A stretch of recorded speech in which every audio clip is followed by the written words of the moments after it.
बघा, लास्टच्या क्लासमध्ये आपण वाउचर काय असतं ते पाहिलं. बरोबर. स्टार्टिंग पासून आपण थोडं रिकॅप करणार आहे. आपण स्टार्टिंगला टॅलीमध्ये कंपनी कशा पद्धतीने क्रिएट करायची हे पाहिलं. बरोबर. त्याचबरोबर कंपनीमध्ये लेजर्स काय असतात. बरोबर. बेसिकली जर लेजर्स पाहायला गेलं तर अकाउंट्स मध्ये 3 टाइप्स ऑफ लेजर्स आपण पाहिले. बरोबर. ज्याच्यामध्ये आपण पर्सनल अकाउंट्स, रिअल अकाउंट्स आणि नॉमिनल अकाउंट्स असे 3 प्रकारचे अकाउंट्स याच्यामध्ये आपण पाहिलेले. बरोबर. त्याचबरोबर आपण टॅलीमध्ये कंपनी क्रिएशन हा पार्ट झाल्यानंतर लेजर म्हणजे काय, तर लेजर म्हणजे ऍक्च्युअल मध्ये आपल्याकडे जे अकाउंट्स आहेत त्याला आपण काय म्हणतोय, लेजर असं म्हणतोय. बरोबर. लेजर क्रिएट करण्यासाठी जी काही प्रोसिजर आहे ती प्रोसिजर आपण इथे टॅलीमध्ये पाहिलेली आहे. कंपनी क्रिएट झाल्यानंतर जर तुम्हाला लेजर क्रिएट करायचं असेल तर आपल्याला हा जो मेन गेटवे ऑफ टॅली आहे. बरोबर. आता आपल्याकडं मेन मेनू कोणता आहे, तर हा गेटवे ऑफ टॅलीचा हा मेन मेनू आहे. बरोबर. ज्याच्यामध्ये आपल्याला ही इन्फॉर्मेशन पाहायला भेटणार आहे. कोणती, इथं दिलं बघा, गेटवे ऑफ टॅली. बरोबर आहे. ज्याच्यामध्ये आपल्याला करंट पिरियड आहे, म्हणजे आपण कुठल्या फायनान्शियल इयर मध्ये आहोत ते आपल्याला इथे दिसतं. बरोबर. त्याचबरोबर करंट डेट, आता सध्या ऍक्टिव्ह डेट कोणते आहे ते आपल्याला इथे दिसते. बरोबर. त्याचबरोबर ऍक्टिव्ह कंपनी म्हणजे काय, आपण आता सुद्धा जर एंट्री केली, एखादी एंट्री जर मला पास करायची असेल तर सध्या कोणत्या कंपनीमध्ये एंट्री पास करू शकतो ही कंपनी इथे दिसते तुम्हाला. त्याला आपण काय म्हणतो, ऍक्टिव्ह कंपनी असं म्हणतो. बरोबर.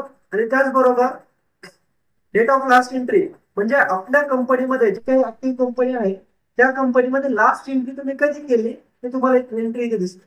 बरोबर. त्याची डेट तुम्हाला इथे दिसणार आहे. बरोबर.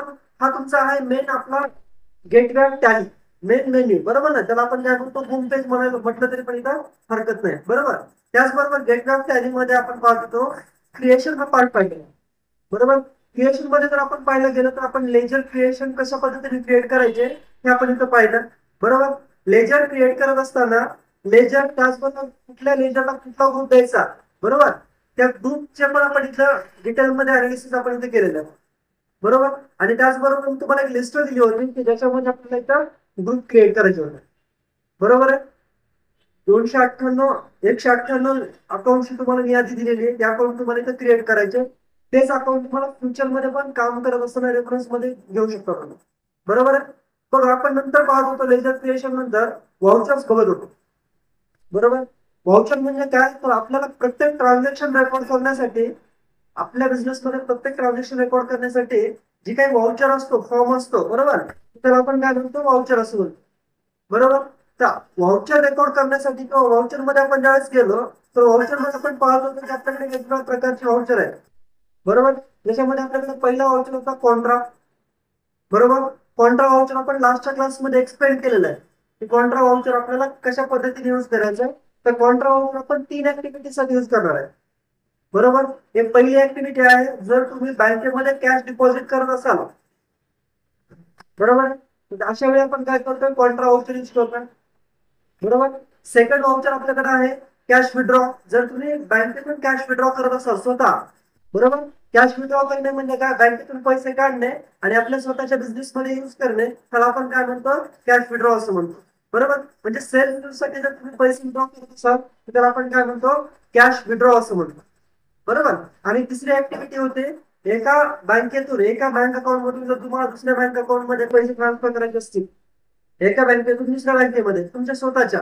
बरोबर. तर अशा वेळी काय करतो आपण इथं, कॉन्ट्रा व्हाउचर यूज करतो. येतं लक्षात. तर 3 वेळेस म्हणजे 3 ठिकाणी आपण काय करतोय, कॉन्ट्रा व्हाउचर यूज करतोय. बघा, कॉन्ट्रा व्हाउचर साठी आपण शॉर्टकट की सांगितलं तुम्हाला, F4. बरोबर. Contra voucher, Contra voucher. Okay. Contra voucher आपण 3 ऍक्टिव्हिटी साठी यूज करणार आहे. एक आहे आपल्याकडे कॅश डिपॉझिट. बरोबर. दुसरं आहे आपल्याकडे कॅश विड्रॉ. बरोबर. आणि तिसरं आहे आपल्याकडे फंड ट्रान्सफर. फंड ट्रान्सफर,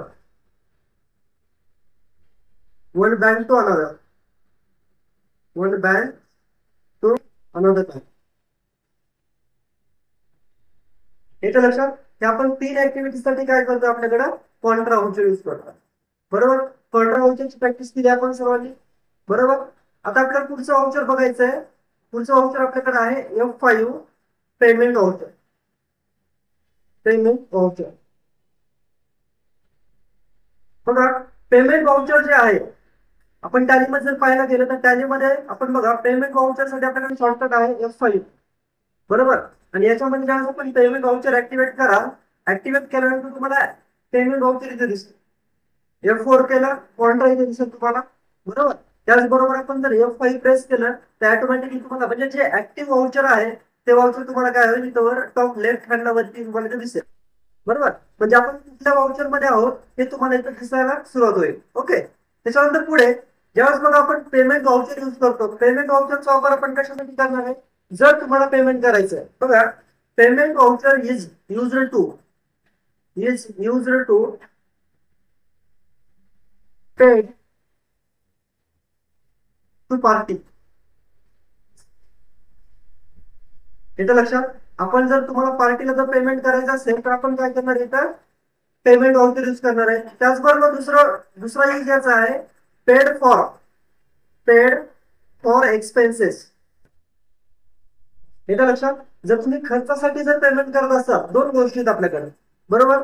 जर तुम्ही पार्टीला म्हणजे कोण, पार्टी म्हणजे कोण, ज्याच्याकडून तुम्ही काहीतरी खरेदी केलंय, बरोबर ना, अशा व्यक्तीला आपण काय म्हणतो, पार्टी असं म्हणतो. मग ती व्यक्ती पण असू शकते किंवा कंपनी पण असू शकते, बरोबर. आणि ज्यांना तुम्हाला पेमेंट द्यायचं आहे त्याला आपण काय म्हणतो, पार्टी असं म्हणतो. अशा व्यक्तीला जर तुम्हाला पेमेंट करायचं असेल तर आपण काय करतोय, तर पेमेंट व्हाउचर यूज करतोय, बरोबर. सेकंड यूज आहे आपल्याकडे पेड फॉर एक्सपेन्सेस. येतं लक्षात. आता एक्सपेन्सेस मध्ये आपण पाहायला गेलं तर आपण कुठल्या प्रकारचे एक्सपेन्सेस करतो बघा. आपण काय करतो एक्सपेन्सेस मध्ये, रेंट पेड करतो, बरोबर आहे. येतं लक्षात. पुन्हा इलेक्ट्रिसिटी एक्सपेन्सेस, इलेक्ट्रिसिटी पेड करतो, बरोबर. आणखी काय करतो आपण, सॅलरी पेड करतो. येतं लक्षात. म्हणजे वेगवेगळ्या प्रकारचे जे काही आपल्या बिझनेस मध्ये खर्च होतील ते पेड करण्यासाठी आपण काय करतो, इथं पेमेंट व्हाउचरचा यूज करतो. येतं लक्षात. आपण काही एक्झाम्पल बघणार आहे, एक्झाम्पल मध्ये कशा पद्धतीने आपल्याला इथं पेमेंट व्हाउचर यूज करायचं, बरोबर. आता बघा पेमेंट व्हाउचर यूज करत असताना बघा एक्झाम्पल 1, बरोबर. आता बघा salary paid of ₹2000 by cash. येतं लक्षात. बघा आता हे ट्रान्झॅक्शन आहे, आपण काय करणार आहे, हे जे ट्रान्झॅक्शन आहे salary paid of ₹2000 by cash. याचा अर्थ काय होतो, आपण सॅलरी पेड करतोय, बरोबर. कशाच्या माध्यमातून पे करतोय आपण, तर कॅशच्या माध्यमातून, बरोबर आहे. मग आपल्याला इथे मेन्शन करायचंय ज्यावेळेस आपण पेमेंट व्हाउचर यूज करू, बरोबर. पेमेंट व्हाउचर मध्ये आपल्याला दोन गोष्टी विचारल्या, एक आहे डेबिट आणि दुसरी आहे क्रेडिट. येतं लक्षात. मग याच्यामध्ये डेबिट व्हाउचर आपण डेबिट कशाला करणार आहे बघा. आपल्याकडे ज्यावेळेस आपण पेड करतोय आपल्याकडे दोन गोष्टी आहेत बघा. हे आपलं ट्रान्झॅक्शन आहे, ट्रान्झॅक्शन मध्ये आपण काय पे करतोय, सॅलरी पेड करतोय, बरोबर. आणि कशी पे करतोय आपण, कॅश, बरोबर. तर आपल्याकडे सॅलरी एक, बरोबर, आणि कॅश असे दोन व्हाउचर आहे, असे दोन लेजर आहे, सॉरी. येतं लक्षात.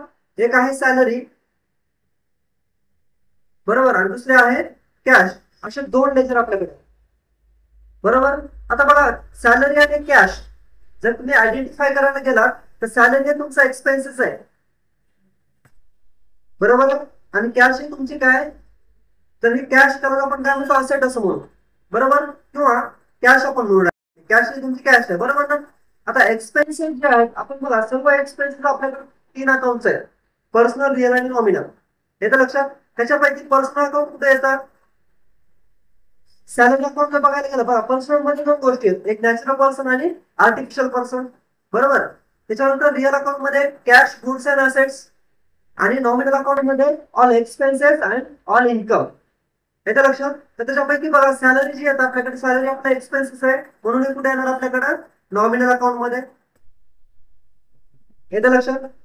आणि कॅश कुठे येणार आपल्याकडं, रिअल अकाउंट मध्ये. ओके. जर आपण अनालिसिस करून जर आपल्याला याला जर ठरवायचं डेबिट कशाला द्यायचं आणि क्रेडिट कशाला द्यायचं तर हे आपण इथं बघणार आहे बघा.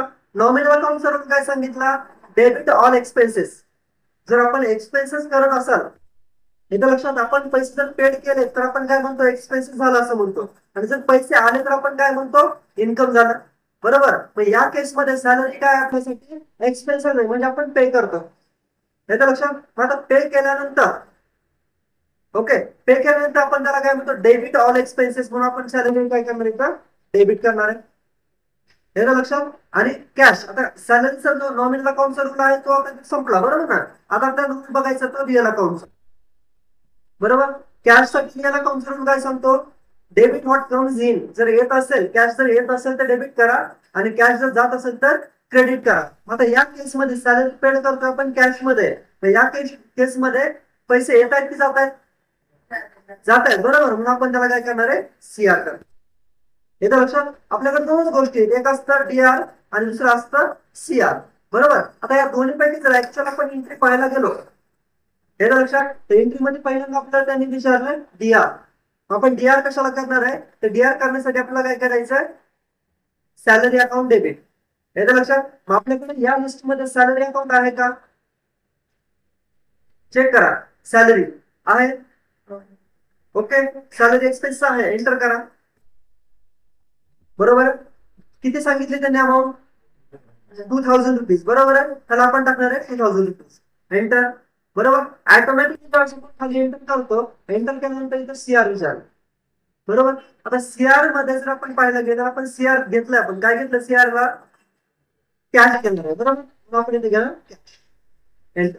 बघा, ज्यावेळेस तुम्ही डीआर आणि सीआर सिलेक्ट करता, सीआर केल्यानंतर डीआरच्या खाली ऑटोमॅटिक सीआर येतं, परत एकदा एंटर करायचं. एंटर केल्यानंतर पुन्हा एक लेजर मध्ये, आणि इथे तुम्हाला परत एंटर करायचं, ओके. ठीक आहे. आता एंटर केल्यानंतर इथे नरेशन आहे आपल्याला. आता नरेशन मध्ये काय करायचं, जे काही तुम्ही ट्रान्झॅक्शन केलं ते एक शॉर्ट नोट आपल्याला लिहायचं आहे, म्हणजे ते कमीत कमी आपल्याला समजावं भविष्यामध्ये की आपण हे वरची एंट्री नेमकं काय केली, बरोबर. मग तुम्ही लिहू शकता काय, सॅलरी पेड, बरोबर. Salary paid of ₹2000 by cash. येतं लक्षात. म्हणजे जी काही तुम्ही ऍक्टिव्हिटी करता, येतं लक्षात, त्याला काय करायचं, आपल्याला नरेशन मध्ये इथं मेन्शन करायचं. येतं लक्षात. तर अशा पद्धतीने काय करायचं, आपल्याला पेमेंट ऑब्झर्व्ह करायचं, बरोबर. आता हे जर आपण एखादा खर्च करतोय म्हणून, बरोबर ना. दुसरं एक ट्रान्झॅक्शन आपल्याला बघायचं आहे, second transaction, example number 2,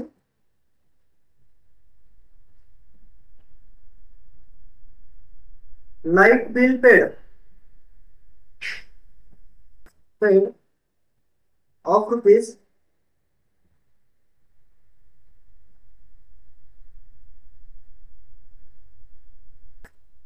of rupees 5,000 by check number 1234 of HDFC Bank. HDFC Bank. येतं लक्षात. आपण काय करतो, लाईट बिल पेड करतो, बरोबर. लाईट बिल पेड करत असताना किती रुपयाचे पेड करतो आपण, 5,000 रुपये, बरोबर आहे. बाय चेक, चेक नंबर दिला त्यांनी 1234 ऑफ HDFC बँक, बरोबर. आता याचा अर्थ काय होतो, आपण पेड करतोय, पेमेंट तर करतोय, बरोबर. कशाचं पेमेंट करतोय आपण, लाईट बिलचं, बरोबर आहे. एक गोष्ट आपल्याकडे एक आयडेंटिफाय झालं, लाईट बिल, बरोबर आहे. आपण तो लेजर इथे लिहून घ्यायचा आहे, लाईट बिल, बरोबर आहे. येतं लक्षात. कसं पेड करतोय आपण, तर HDFC बँकेत, बरोबर. सेकंड लेजर आहे आपल्याकडे HDFC बँक. येतं लक्षात. अशा दोन लेजर आपल्याकडे आहेत.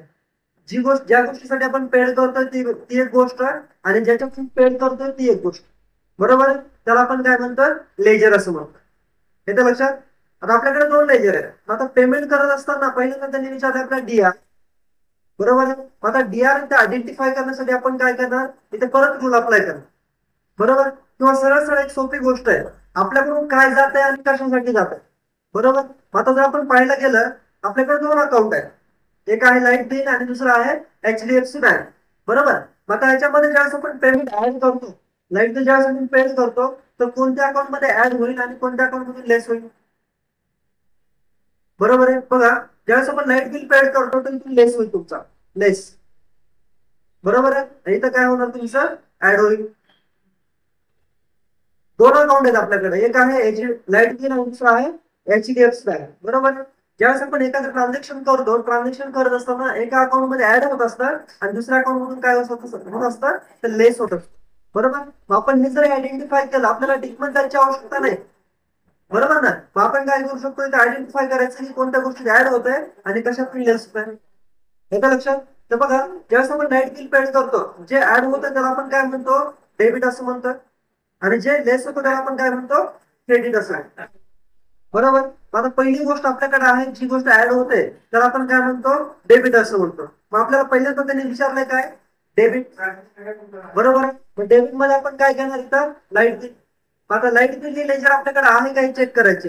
ह्या लिस्ट मध्ये आपल्याकडे जी लिस्ट दिली आहे इथे बरोबर ह्या लिस्ट मध्ये आपल्याकडे लाईट बिल अकाउंट आहे का चेक करायचं आपल्याला. मग इथे आपण टाईप करू शकतो लाईट बिल आहे आपल्याकडं.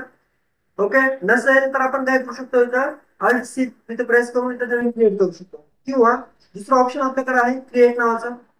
बरोबर. मग आपण इथं क्रिएट वरती जाऊन पण काय करू शकतो इथं तुमचं अकाउंट जे आहे लेजर तुम्ही इथं क्रिएट करू शकतो. ओके. मग आता आपल्याकडे सध्या आहे म्हणून आपण काय करतो लाईट बिलला सिलेक्ट करतो. बरोबर. एंटर केल्यानंतर इथं विचारलं डेबिट अमाऊंट म्हणजे आपण अमाऊंट किती पे करतो तर 5000 रुपीज.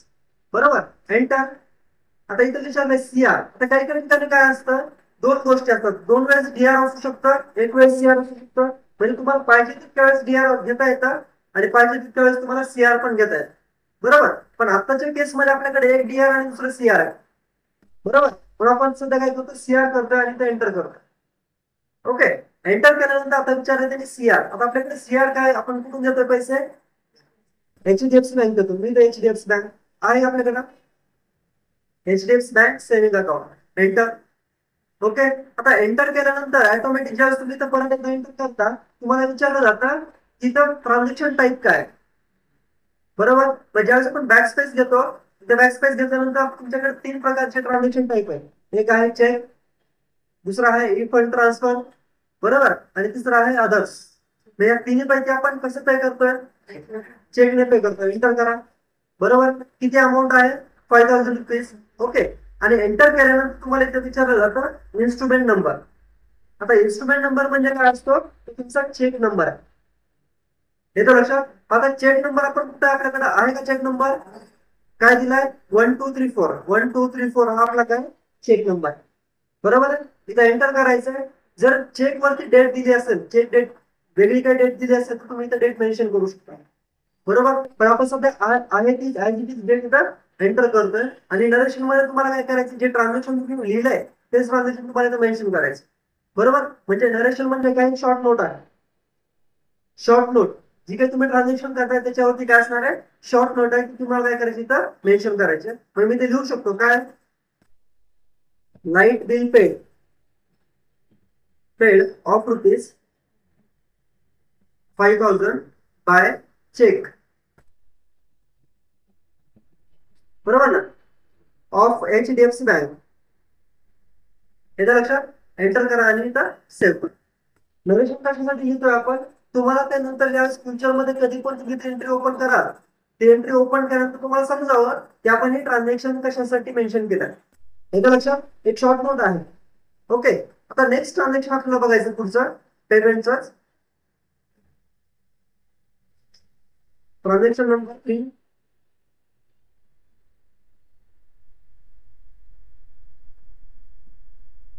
कमिशन रिसिव्ड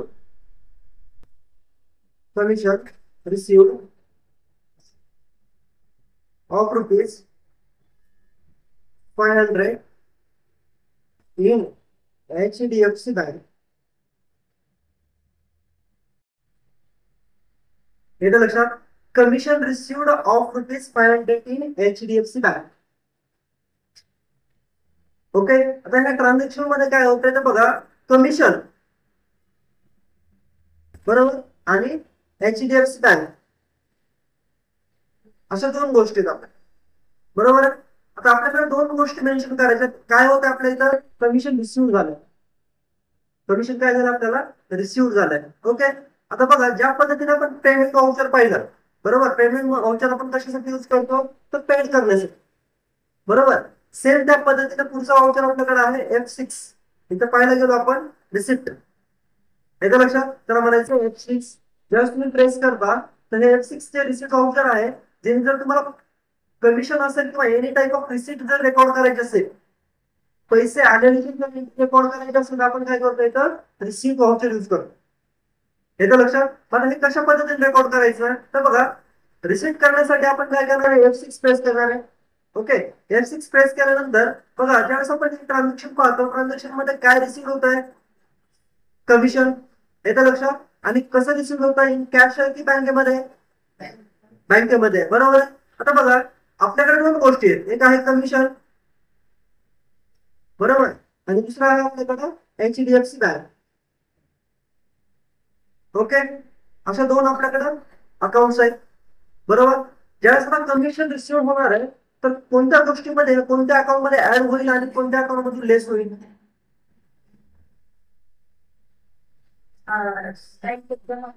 बरोबर. बँकेमध्ये काय होईल, तुमचं ऍड होईल, बरोबर, आणि कमिशन मध्ये काय होईल, तुमचा लेस होईल. येतं लक्षात? सरळ सोपी गोष्ट आहे. जे ज्या गोष्टीतून लेस होतं त्याला आपण मायनस करणार आणि ज्या गोष्टी ऍड करणार त्याला आपण काय म्हणणार, प्लस करणार आहे, बरोबर. आता बघा, कमिशन मध्ये लेस म्हणजेच काय, आपला CR, बरोबर, आणि ऍड म्हणजेच काय, आपलं DR. येतं लक्षात? ज्याच्यामध्ये ऍड करतात त्याला आपण काय म्हणतो, डेबिट म्हणतो, आणि ज्याच्यातून लेस करतात त्याला आपण काय म्हणतो, क्रेडिट असं म्हणतो. बघा, इन द केस रिसिप्ट मध्ये पहिल्यांदा त्यांनी काय विचारलं आपल्याला, CR विचारलंय, बरोबर आहे. तर CR म्हणजेच काय, लेस. मग आपल्याकडे काय ऑप्शन आहे लेस साठी, कुठला अकाउंट लेस करावं लागेल आपल्याला, कमिशन, बरोबर आहे. मग आता कमिशन आपल्याकडे आहे का चेक करायचं, कमिशन अकाउंट आपल्याकडे आहे का हे आपल्याला चेक करायचं आहे का. इथं आपल्या जी काही लेजर्स आपल्याकडे क्रिएट आहेत त्या लेजर्स मध्ये कमिशन अकाउंट आहे का, नाही. मग आपण काय करणार, क्रिएट करणार. मग आता क्रिएट करण्यासाठी आपल्याकडे दोन गोष्टी आहेत. कशा पद्धतीने आपण क्रिएट करणार आहे तर बघा, क्रिएट करण्यासाठी आपल्याकडे शॉर्टकट आहे, त्या शॉर्टकटला आपण म्हणतो अल्ट, बरोबर, C. येतं लक्षात? अल्ट C आपल्यासाठी काय आहे, तर शॉर्टकट आहे. मग आपण इथे क्रिएट करतो, बरोबर, alt C. Okay, alt C press केल्यानंतर ऑटोमॅटिकली तुमचा लेजर क्रिएशनचा ऑप्शन ओपन होईल, लेजर क्रिएशन फॉर्म, बरोबर. मग याच्यामध्ये कमिशन मला काय करायचं, क्रिएट करायचं, बरोबर. इथे टाकायचं आपल्याला कमिशन, कमिशन रिसिव्ह. येतं लक्षात? एंटर करायचंय. आता एंटर केल्यानंतर आपल्याकडे अंडर मध्ये आपल्याकडे टॅलीमध्ये एक 28 ग्रुप दिलेले आहेत, बरोबर. त्याच्यापैकी आपण ग्रुप कसं आयडेंटिफाय करायचं हे पण शिकूया, बरोबर. बघा, ग्रुप आयडेंटिफाय करण्यासाठी पहिल्यांदा एकदा त्याला प्रश्न विचारायचा आहे, काय, कमिशन. हे कमिशन जे आहे तर हे कमिशन आपल्यासाठी काय आहे, बरोबर. कमिशन RCA कॉमर्स अकॅडमीसाठी काय आहे हे आपल्याला इथं बघायचं. 4 क्वेश्चन विचारायचे. एक, कमिशन आपल्यासाठी असेट आहे का, कमिशन आपल्यासाठी असेट आहे का, नाहीये, बरोबर. सेकंड क्वेश्चन, कमिशन आपली लायबिलिटी आहे का, म्हणजे कमिशन आपल्याला देणं आहे का, लायबिलिटी म्हणजे देणं आहे का, नाहीये, बरोबर. थर्ड क्वेश्चन, कमिशन आपला एक्सपेन्सेस आहे का, नाहीये, बरोबर. फोर्थ क्वेश्चन, इन्कम आहे का, आहे, बरोबर. आता ज्यावेळेस इन्कम म्हणतो आपण शॉर्टकट मध्ये टाईप करू शकतो इन्कम, बरोबर. आता इन्कम टाईप केलं की ऑटोमॅटिकली जेवढे इन्कमचे ग्रुप आहेत ते ग्रुप तुम्हाला समोर दिसतील. येतं लक्षात? इन्कमचे चार ग्रुप सांगितले तुम्हाला, काय, डायरेक्ट इन्कम, इनडायरेक्ट इन्कम, बरोबर, आणि डायरेक्ट सेम आहे. दोन्ही ग्रुप आहेत ऍक्च्युअली, म्हणजे फक्त त्यांनी काय केलं, शिफ्टिंग केलेली आहे. डायरेक्ट आधी घेतलंय आणि काही ठिकाणी काय केलंय, इन्कम आधी घेतलंय, बरोबर. मग आपल्याकडे दोनच ग्रुप आहेत, एक डायरेक्ट इन्कम आणि एक इनडायरेक्ट इन्कम, बरोबर. मग आता कमिशन रिसिव्ह हे जे ग्रुप आहे तर आपल्याला ग्रुप तर द्यायचा इन्कमचा, बरोबर ना. पण याच्यापैकी दोन इन्कम विचारले त्यांनी, डायरेक्ट आणि इनडायरेक्ट. मग आता कुठला द्यायचा, बरोबर. मग आता इनडायरेक्ट कशामुळे देतो आपण, कारण कमिशन जे रिसिव्ह झालं, कमिशन हा माझं मेन बिझनेस ऍक्टिव्हिटी नाहीये, बरोबर. याचा लक्षात, तुमच्या बिझनेसच्या नेचरवरती डिपेंड आहे. जर समजा तुम्ही काय करताय, कमिशन वरती एखादी गाडी सेल आणि परचेस करताय किंवा कमिशन एजंट आहात तुम्ही, तर कमिशन तुमच्यासाठी काय असेल, डायरेक्ट इन्कम असेल. कधी, जर तुमचा कमिशनचा बिझनेस असेल तर. येतं लक्षात?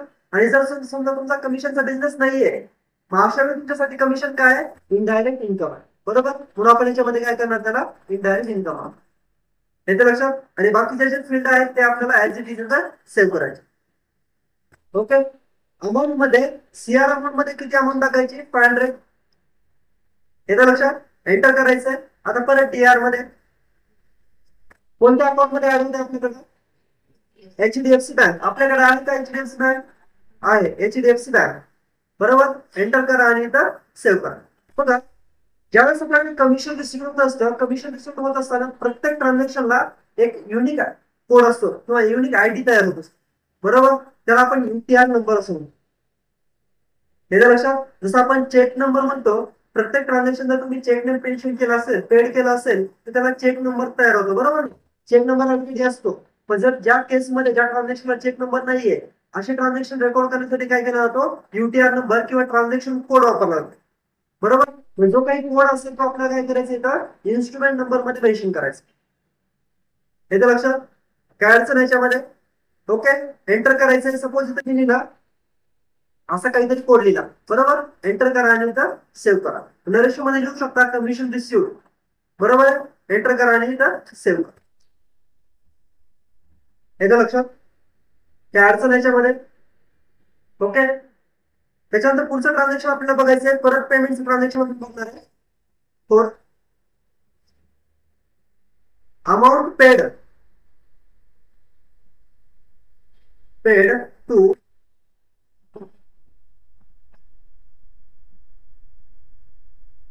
आकाश एंटरप्राइजेस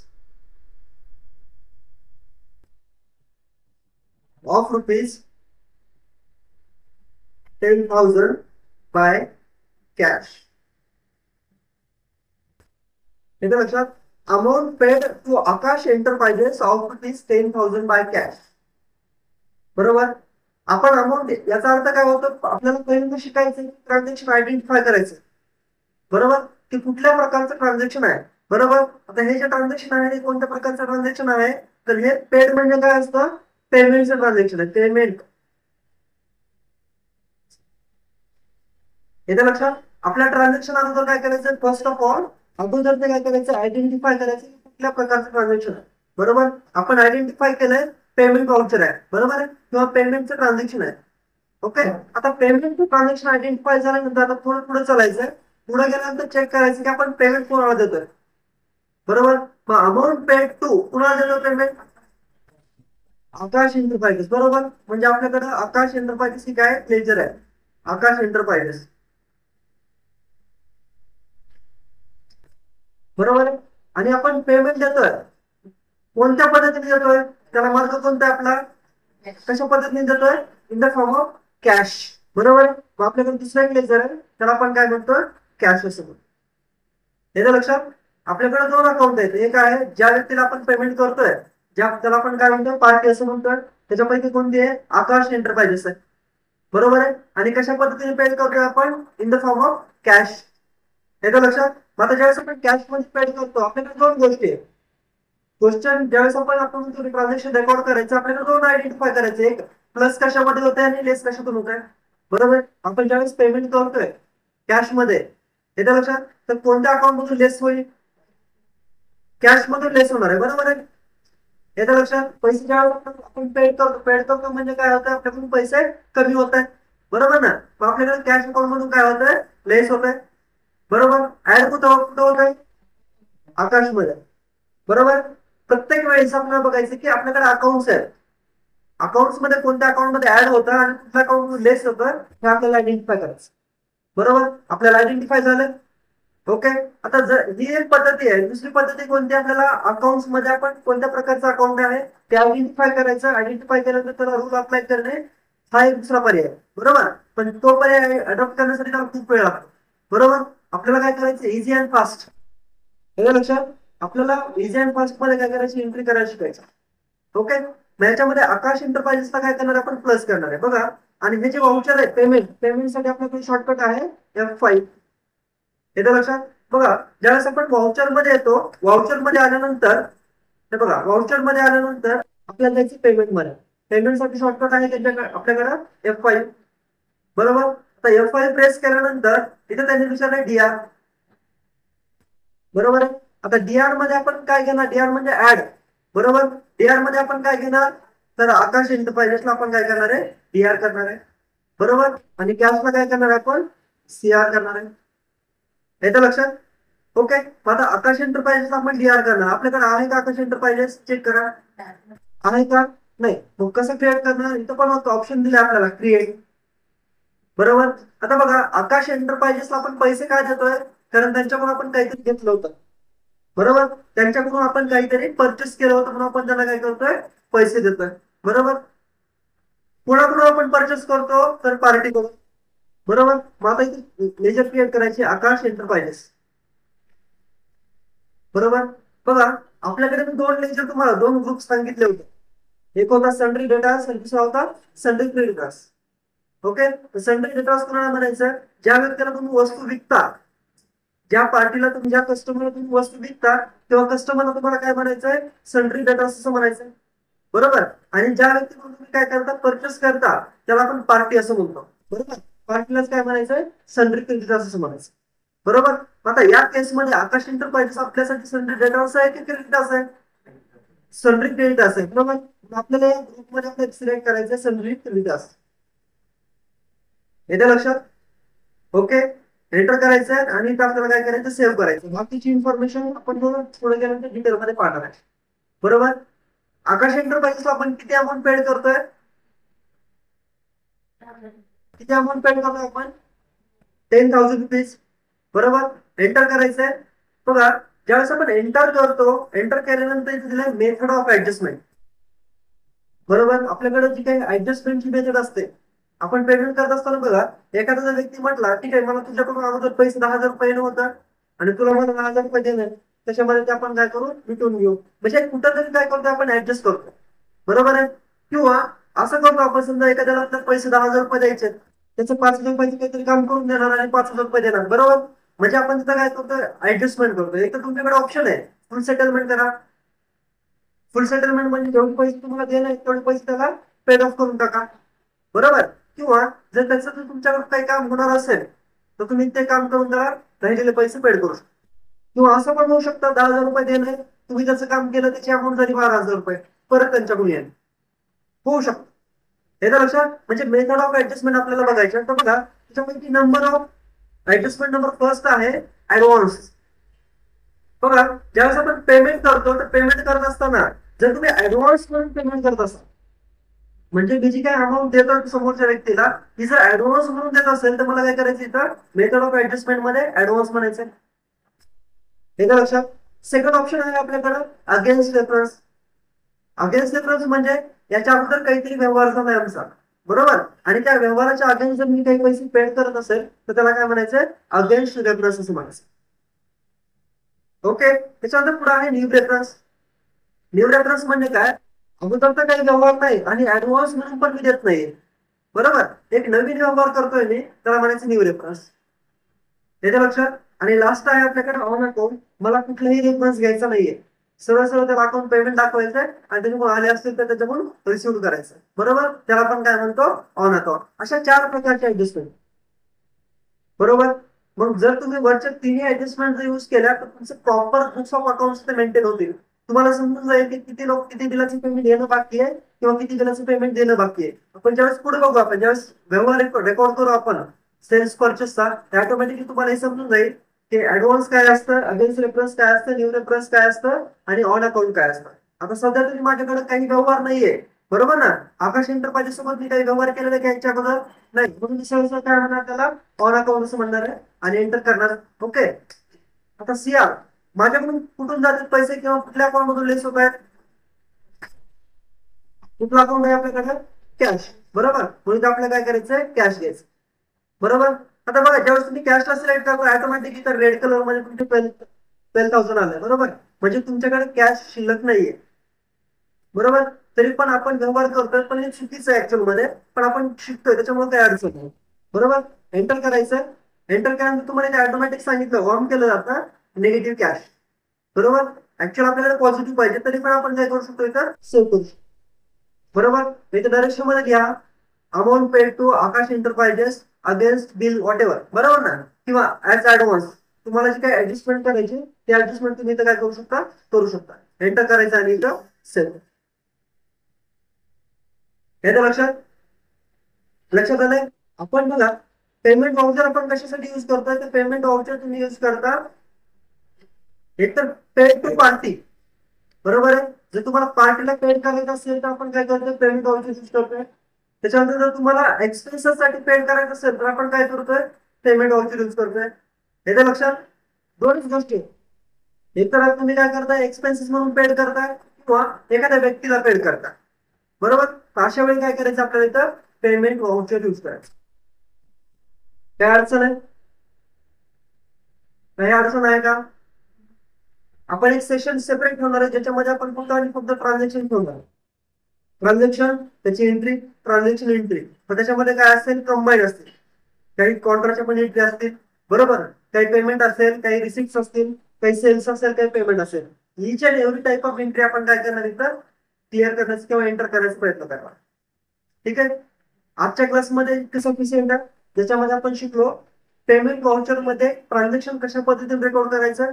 पेमेंट करत असताना आपण दोन गोष्टीसाठी पेमेंट करतोय. एक पार्टीसाठी पेमेंट करतोय, पार्टीला पेमेंट करतोय, किंवा दुसरी गोष्ट आपल्याकडे आहे खर्चासाठी पेमेंट करतोय. हे तर लक्षात? काही पण अडचण आहे याच्यामध्ये? ठीक आहे. ओके, थांबूयात आपण इथे.